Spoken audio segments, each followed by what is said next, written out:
Dancing is one of the common threads that runs through each of our readings this morning.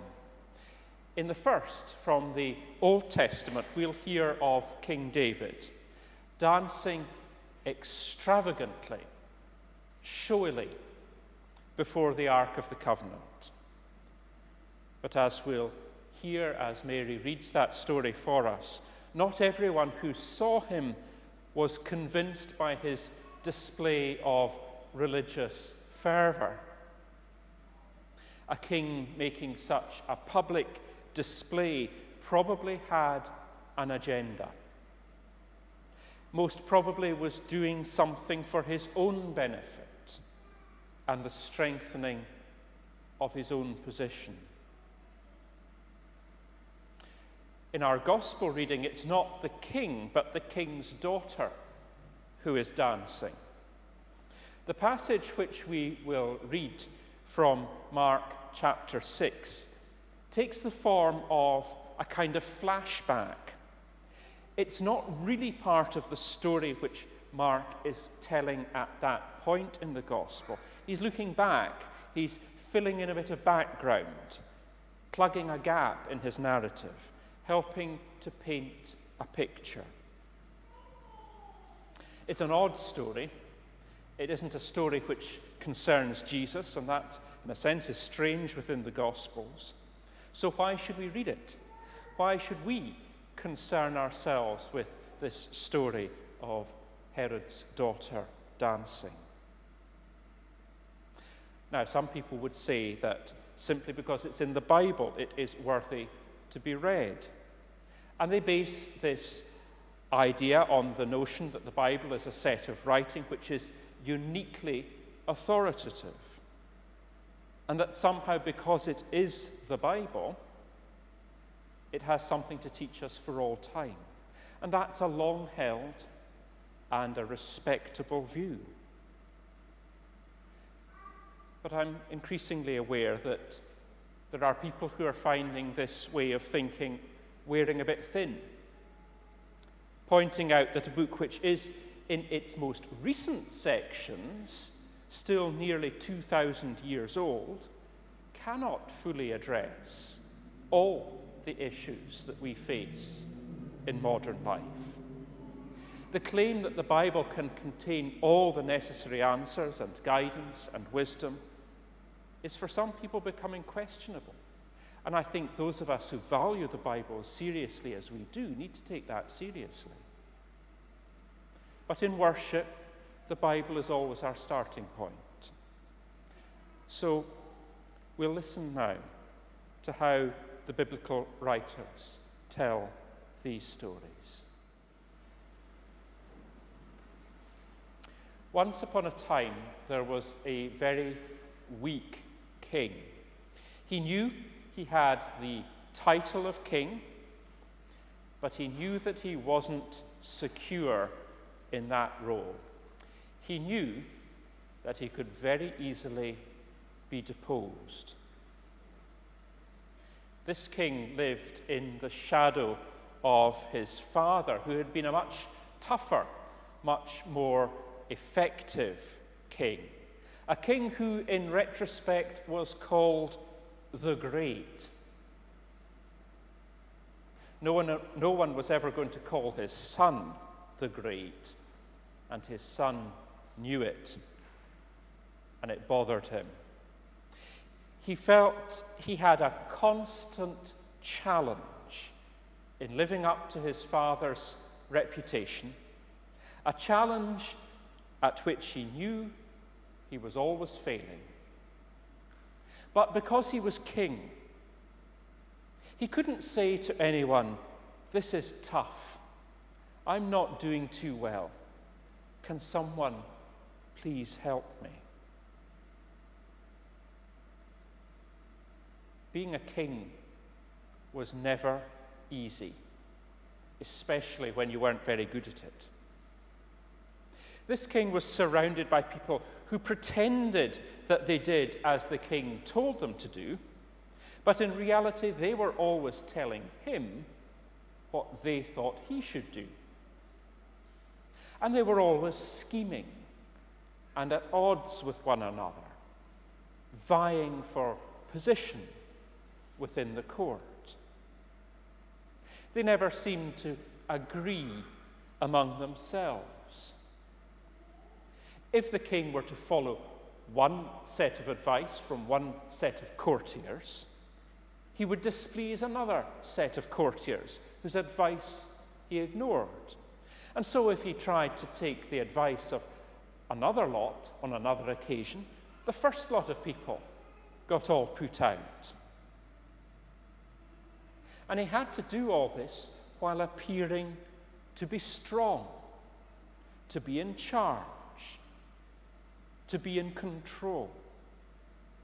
He didn't trust any of his courtiers anyway in the first place. He knew that they were all in it for what they could get out of it. Sometimes he just needed to talk with someone who wasn't in it for himself. But that came with problems too. You see, the king knew just such a man. But he couldn't exactly be called a friend.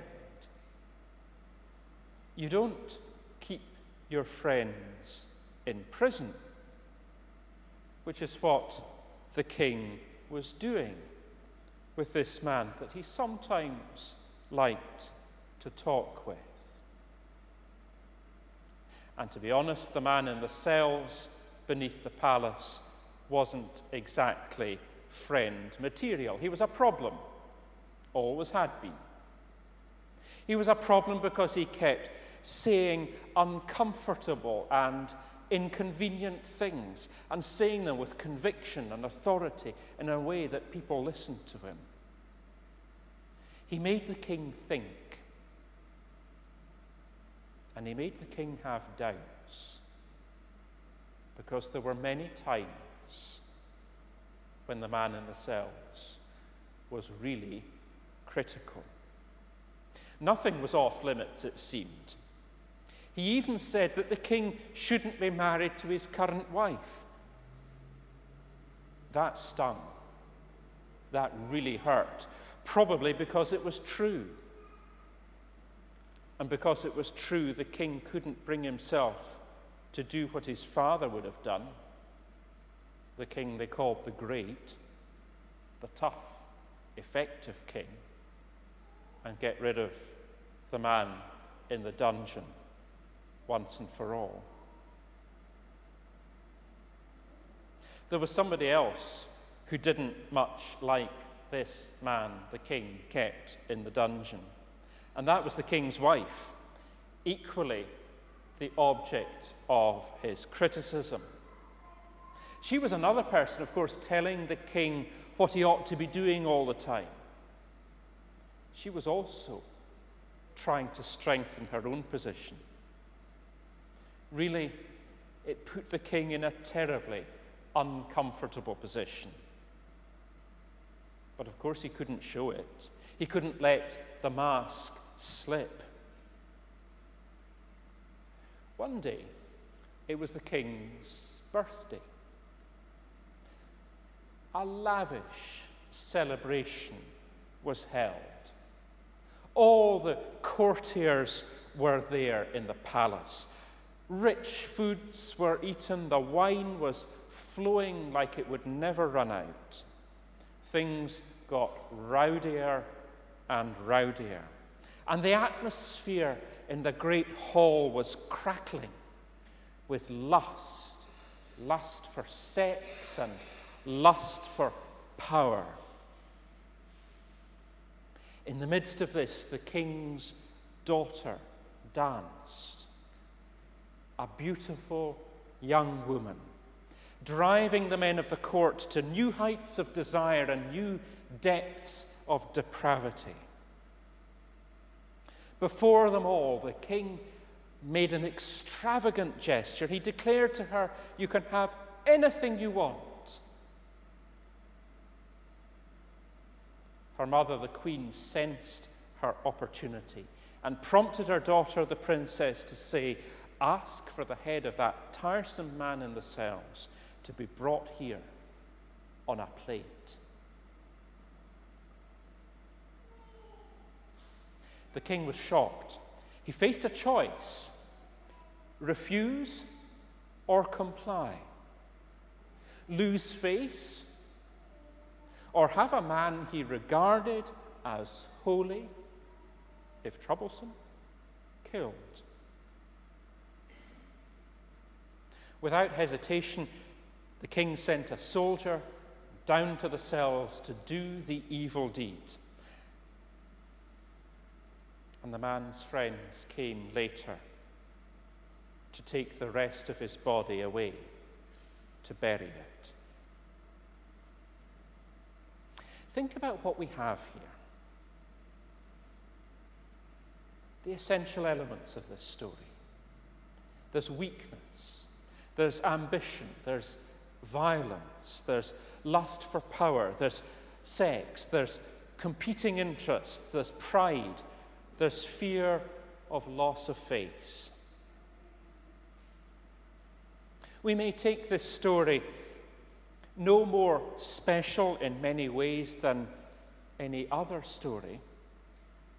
In fact, if you watched the recent series on the television about Jeremy Thorpe, the series called A Very British Scandal, you would have seen all of these things. But we take this story, and when we boil it down to its essential elements, these are the things we get: weakness, ambition, violence, lust for power and sex, competing interests, pride, and this fear of loss of face. And in a way, it doesn't matter that the king is Herod and that the man he kills is John the Baptist. For this is a fable which we can tell and we can think about it to help us think about and name the troubles of our times. Because the essential elements of this story, or at least many of them, are what we see being played out day by day on the nightly news. In our politics, with vivid starkness, we see weakness masquerading as strength. We see ambition masquerading as principle. We see lust for power masquerading as defending the will of the people. We see pride attempting to conceal incompetence. We see fear of loss of face trouncing the humility to do the right thing. There may not have been sex or violence at Chequers last weekend, but everything else was there in plain sight. And it's always been the same in the end. The innocent suffer. In Mark's story, it was John the Baptist who lost his head. In the story of our dysfunctional times, it will be those without power, those without money, those without connections, those who will lose jobs and rights, who will be those who suffer. And I think that's why it is important to tell stories such as this. Not because they help us to predict outcomes in our own times, but because with a little thought, they help us to understand. And through understanding, they may help us to avoid the same mistakes. But I'm not just speaking about politics. To state the obvious, none of us are in the cabinet at the moment. though we might think that any one of us might do a better job of it than some who are. But all of us have our own personal politics to negotiate. The politics of family life, of working life, of living in communities, of being part of the organizations in which we are involved, being part of a congregation. All of these involve negotiating how we get on with each other. In every aspect of life, we are encouraged to appear strong. We're always prey to the temptations of ambition, always attracted to the thought of the advantages of a little bit of power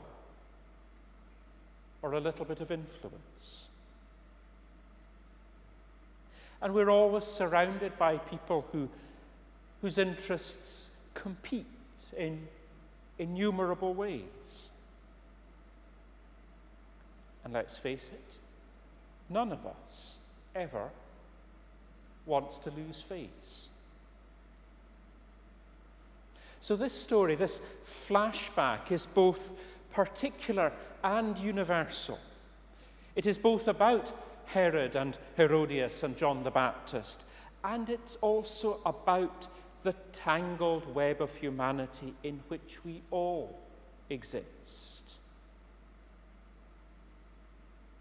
Those who can pause and consider this story and see something of themselves and of their own story reflected in it, do themselves a favor. And who knows, maybe do others a favor too. Those who do not reflect on the stories of the past hurtle blindly into the same situations, repeating the same mistakes, and hurting and harming yet more people. So perhaps rather than telling people what to do or what to believe, the church should, like Jesus, tell stories. And humbly acknowledging that we need to listen to them as much as anyone else, make a little space where people may ponder and learn. Amen.